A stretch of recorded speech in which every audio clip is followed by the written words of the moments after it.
Hello बच्चों, मैं Mansi Sharma mission ज्ञान से स्वागत करती हूँ आप सबका वेदांत के CSR ई लर्निंग इनिशिएटिव में। बच्चों, हमारी एक मज़ेदार सी कहानी चल रही है जो कि बहुत ही ज़्यादा रोचक है और उस कहानी का नाम क्या है? The tiger king. अभी तक के भाग में हमने ये जाना कि एक 10 दिन के बच्चे ने बोलना शुरू किया। कैसे बोल सकता है? क्या वो असलियत में तो नहीं बोल सकता, लेकिन इस बच्चे ने बोला और अपने ज्योतिषी से क्या पूछा कि भाई मेरी मृत्यु का तरीका क्या होगा, उसका कारण क्या होगा। ज्योतिषी ने बता दिया कि भाई टाइगर होंगे, बाघ होंगे। बड़ा होने के बाद जब वो महाराज बन गए, उनके कानों में फिर ये बात पड़ी। उन्होंने क्या किया? एक टाइगर का शिकार कर लिया और उस एस्ट्रोलॉजर को फिर बुलाया। उस एस्ट्रोलॉजर ने बोला कि आप 99 टाइगर्स का शिकार कर सकते हो, कोई दिक्कत नहीं है, पर जो 100वां टाइगर होगा उससे आपको अपना बचाव करना होगा, उस टाइगर से आपको बचना होगा और बहुत ज़्यादा ध्यान रखना होगा।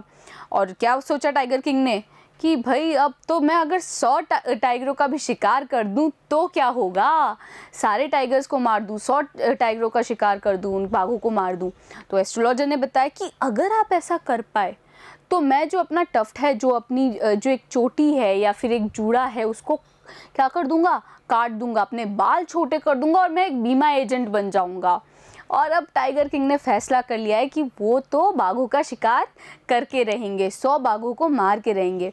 चलो अब करते हैं कहानी की आगे की शुरुआत। From that day onwards, it was celebration time for the tigers inhabiting Pratibandapuram. तो उस दिन के बाद से, जिस दिन महाराज ने ये फैसला लिया, उसके बाद से क्या हो गया? उन सारे बाघों के लिए जश्न का समय आ गया। सेलिब्रेशन टाइम, एक जश्न का समय आ गया उन सारे टाइगर्स के लिए। इनहैबिटेटिंग प्रतिबंधपुरम, जो कि प्रतिबंधपुरम में निवास कर रहे थे, इनहैबिटेट कर रहे थे, उसमें निवास कर रहे थे, उसमें रह रहे थे। The state banned tiger hunting by anyone except the महाराज। और किस लिए उन सारे टाइगरों का जश्न का समय आया? इसलिए आया क्योंकि उस राज्य ने ये बोल दिया कि महाराज के अलावा कोई भी टाइगर का शिकार नहीं कर सकता। A proclamation was issued। Proclamation मतलब एक घोषणा की गई।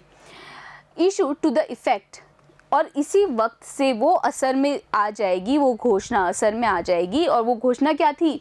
If anyone dared to fling so much as a stone at a tiger, अगर किसी ने हिम्मत की, डेयर किया, हिम्मत की। डेयर का देखो बच्चों वैसे तो मतलब होता है किसी को चुनौती देना, लेकिन इसका एक और मतलब होता है, वो क्या होता है? हिम्मत करना। तो इस वाक्य में सही जो इस डेयर शब्द है उसका अर्थात क्या है? उसका मतलब क्या है? हिम्मत करना। तो अगर किसी ने हिम्मत की एक फ्लिंग करने की मतलब फेंकने की, एक पत्थर भी किसी टाइगर के ऊपर, तो ऑल हिज वेल्थ, तो उस व्यक्ति की सारी धन दौलत एंड प्रॉपर्टी और जायदाद वुड बी कन्फिस्टिकेटेड, उस सारी धन दौलत और जायदाद को क्या कर दिया जाएगा? कन्फिस्केटेड कर दिया जाएगा, जब्त कर लिया जाएगा। The Maharaja vowed he would attend to all other matters only after killing the 100th tiger। तो जो महाराज थे उन्होंने ये फैसला लिया था, वाव किया था, उन्होंने ये प्रण लिया था, फैसला कर लिया था कि वो बाकी सारी बातों के ऊपर केवल तब ध्यान देंगे जब वो अपने उन 100 टाइगरों का शिकार कर चुके होंगे। तो ये बहुत ही क्या है बच्चों, एक ये जो कहानी है दरअसल ये एक व्यंग है। किस चीज़ का व्यंग? कि किसी भी महाराज के लिए बाकी सारी चीज़ों से ज़्यादा ज़रूरी होता है उसकी राज्य और प्रजा का ध्यान रखना। लेकिन यहाँ पे महाराज क्या बोल रहे हैं? यहाँ पे तो महाराज का किसी भी चीज़ पे ध्यान नहीं है, उनका तो ध्यान केवल किस पे है? उन टाइगरों का, उन क्या करने का? बाघों का शिकार करने पे ध्यान है। बाकी सारी चीज़ें उनके लिए महत्व नहीं रखती, ना राज्य ना राज्य के लोग। Initially, the king seemed very set to realize his ambition। तो शुरुआत में जो राजा थे वो जो अपना एम्बिशन था, जो अपनी महत्वाकांक्षा थे, उसको एकदम सेट कर चुके थे। Not that he faced any dangers। और ऐसा नहीं था कि उन्होंने कोई खतरा जो था उसको फेस नहीं किया। डेंजर मतलब खतरा था। There were times when the bullet missed his mark. कुछ ऐसे समय भी आए जब वो जो बुलेट थी, यानी कि जो बंदूक की गोली थी, बुलेट क्या होता है बच्चों, जो बंदूक की गोली होती है, मिस्ड हिज मार्क मतलब क्या है, अपने निशाने से चूक गई, मिस्ड हिज मार्क अपने निशाने से चूक गई। The tiger leaped upon him, और वो जो टाइगर था, वो जो बाघ था, वो उसके ऊपर कूद पड़ा, उस बाघ ने छलांग लगा दी महाराज के ऊपर ही। And he fought the beast with his bare hands, और महाराज ने उस खूंखार जानवर से, बीस्ट याद है ना, पिछले वीडियो में बीस्ट का मतलब क्या बताया था, बीस्ट का मतलब होता है खूंखार जानवर। तो उस महाराज ने खूंखार जानवर यानी कि उस बाघ के साथ में अपने केवल हाथों के साथ में लड़ाई की थी। बेयर हैंड्स मतलब खाली केवल हाथ से लड़ाई की थी, उनके पास कोई अस्त्र शस्त्र नहीं था।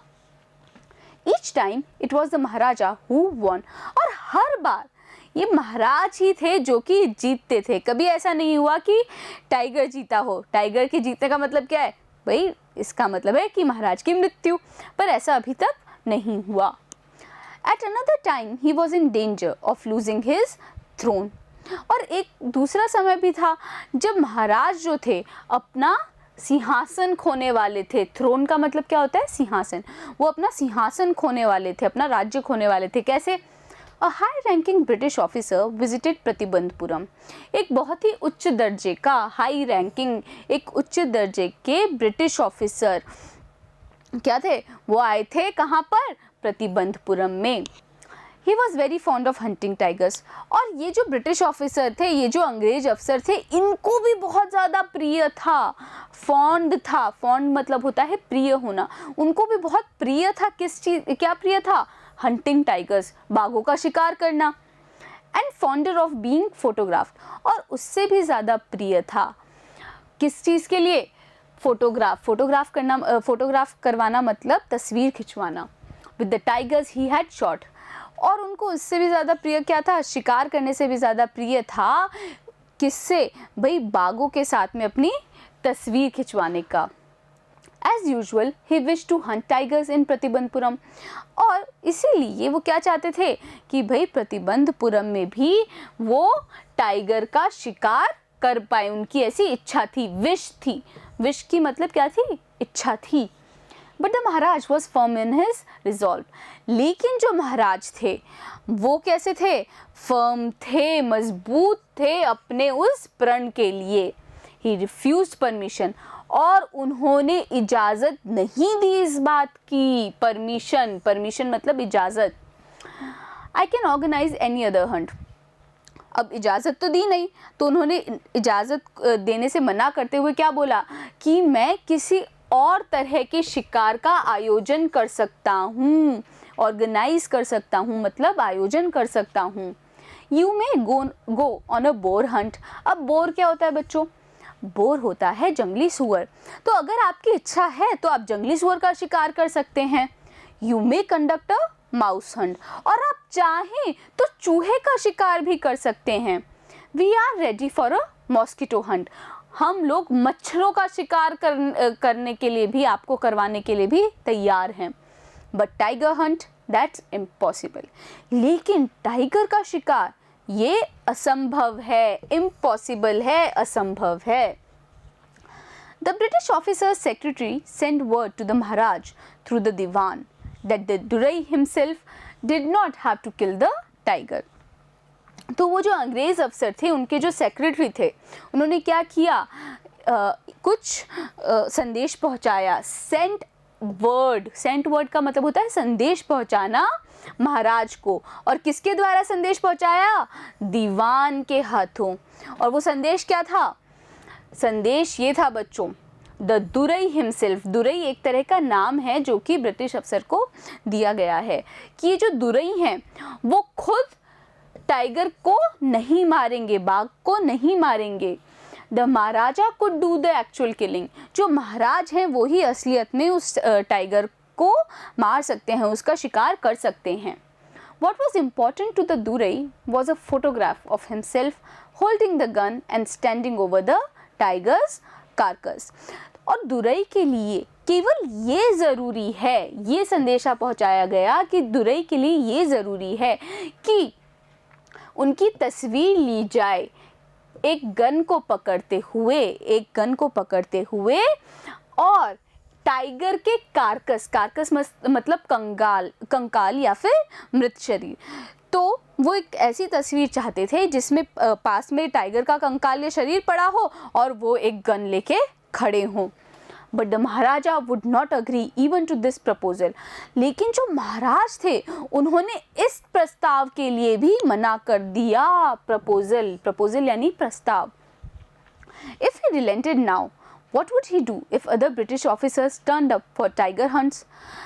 अगर वो अब नर्म पड़ गए, रिलेंट करना मतलब नर्म पड़ गए, तो तब क्या होगा जब दूसरे अंग्रेजी अफसर यहाँ पे आएंगे? Because he prevented a British officer from fulfilling his desire। और इसलिए चूंकि because का मतलब क्या होता है बच्चों? क्योंकि भी होता है, चूंकि भी होता है, या फिर इसलिए भी हम बोल सकते हैं। तो यहाँ पे आपकी जो इच्छा हो वो लगा लीजिएगा। तो हम क्या बोल रहे हैं कि क्योंकि उन्होंने प्रिवेंट कर दिया था, रोक दिया था एक अंग्रेज अफसर को अपनी डिज़ायर मतलब इच्छा की पूर्ति से, फुलफिल करने से, यानी पूर्ति से रोक दिया गया था। The Maharaja stood in danger. तो वो जो महाराज थे एक तरह के खतरे में थे, डेंजर में थे, खतरे में थे। और वो खतरा क्या था? Of losing his kingdom himself. अपने उस राज्य को खोने के खतरे में आ गए थे क्योंकि उन्होंने एक अंग्रेज अफसर को मना कर दिया था अपनी इच्छा की पूर्ति से। The Maharaja and the Diwan held deliberations over this issue। Deliberations होते हैं बच्चों जो हम विचार विमर्श करते हैं, वार्तालाप करते हैं, किसी एक टॉपिक के ऊपर कुछ चर्चा करते हैं। तो महाराज ने और उनके दीवान ने क्या किया? विचार विमर्श किया, चर्चा की इस बात के बारे में। As a result, a telegram was dispatched forthwith to a famous British company of jewelers in Calcutta। तो क्या हुआ? इसी कारण से क्या किया उन लोगों ने? एक टेलीग्राम भेजा। अभी तो हम क्या करते हैं? हम बस मैसेज कर देते हैं, फ़ोन कर देते हैं। पुराने ज़माने में कुछ संदेश भेजने के लिए जो कि बहुत ज़्यादा ज़रूरी है, उसके लिए क्या करते थे? टेलीग्राम भेजा जाता था बच्चों।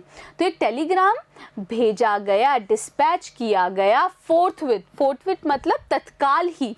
और किसको एक टेलीग्राम भेजा गया था? एक बहुत ही मशहूर, फेमस यानी मशहूर ब्रिटिश कंपनी ऑफ जूलर्स, है ना। जूलर्स कौन होते हैं बच्चों? जो कि सोने चांदी के क्या करते हैं? जेवर बनाते हैं, उनको बोला जाता है जूलर्स। तो एक ब्रिटिश कंपनी थी, किसकी? जूलर्स की, कलकत्ता में। वहाँ पे एक टेलीग्राम भेजा गया, send samples of expensive diamond rings of different designs. और वो टेलीग्राम क्या था कि कुछ सैंपल भेजो महंगी, एक्सपेंसिव डायमंड रिंग्स के, हीरे की अंगूठियों के अलग अलग डिज़ाइन में। सम 50 रिंग्स अराइव्ड। और ये संदेशे के बाद क्या हुआ? 50 तरह की रिंग पहुंच गई, अराइव कर गई मतलब पहुंच गई। The maharaja send the whole lot to the British officers good lady. तो बच्चों गुड लेडी का यहाँ पे ब्रिटिश ऑफिसर्स, गुड लेडी का मतलब है उस ब्रिटिश ऑफिसर की पत्नी। तो जो महाराज थे उन्होंने ये सारी जो 50 के 50 हीरे की अंगूठियाँ थी वो भिजवा दी, किसके लिए? उस ब्रिटिश ऑफिसर की पत्नी के लिए। The king and the minister expected the Duraisani to choose 1 or 2 rings and send the rest back। तो हमने क्या जाना था? हमने ये जाना था कि ब्रिटिश ऑफिसर को क्या बोला जा रहा था? दुरई। उनकी पत्नी को बोला जाता है दुरई सानी। तो क्या हुआ भाई? ये हुआ कि महाराज ने और उनके दीवान ने क्या किया? ये उम्मीद की, एक्सपेक्ट किया, यानी उम्मीद की कि वो जो दुरई सानी थी, उस ब्रिटिश ऑफिसर की जो पत्नी थी, वो क्या करेंगी? 1 या 2 अंगूठियों का चुनाव कर लेंगी और जो बाकी अंगूठियां हैं वो वापस भेज देंगी। Within no time at all the duraisani sent her reply. लेकिन बिना समय गवाए उस दुरई सानी ने क्या किया? एक संदेशा भेजा। Thank you very much for your gifts. और क्या बोला? आपके इन सारे गिफ्ट्स के लिए शुक्रिया। इन 2 days a bill of 3 lakh of rupees came from the British jewelers। तो 2 ही दिन के अंदर एक बिल आ गया 3 लाख रुपए का उस कलकत्ता की ब्रिटिश ज्वेलर की कंपनी से। भाई दुरई सानी ने तो क्या किया है, ये 50 की 50 अंगूठियां अपने पास तोहफे के रूप में रख ली हैं। The Maharaja was happy that though he had lost 3 lakh of rupees, he had managed to retain his kingdom. लेकिन फिर भी जो महाराज थे वो खुश थे। क्या थे? हैप्पी थे, खुश थे। किस बात के? कि भले ही दो का मतलब होता है भले ही, कि भले ही उन्होंने अपने 3 लाख रुपए गवा दिए, लेकिन वो अपना जो किंगडम है, अपना जो राज्य है, उसको रिटेन रखने में, उसको अपने पास रखने में कामयाब हो गए। तो बच्चों ये जो महाराज की जो चीज़ है कि भाई वो तो सिर्फ टाइगर का शिकार करने पे ध्यान दे रहे हैं, इस कारण क्या हुआ है कि भाई ब्रिटिश ऑफिसर को भी वो शिकार नहीं करने दे रहे, उन्होंने अपना 3 लाख का नुकसान भी करवा लिया है। तो क्या महाराज 100 टाइगर्स को मार पाएंगे? जानने के लिए क्या करेंगे, हम देखेंगे इसी वीडियो का अगला भाग। बने रहिएगा मेरे साथ, मिलते हैं अगले वीडियो में।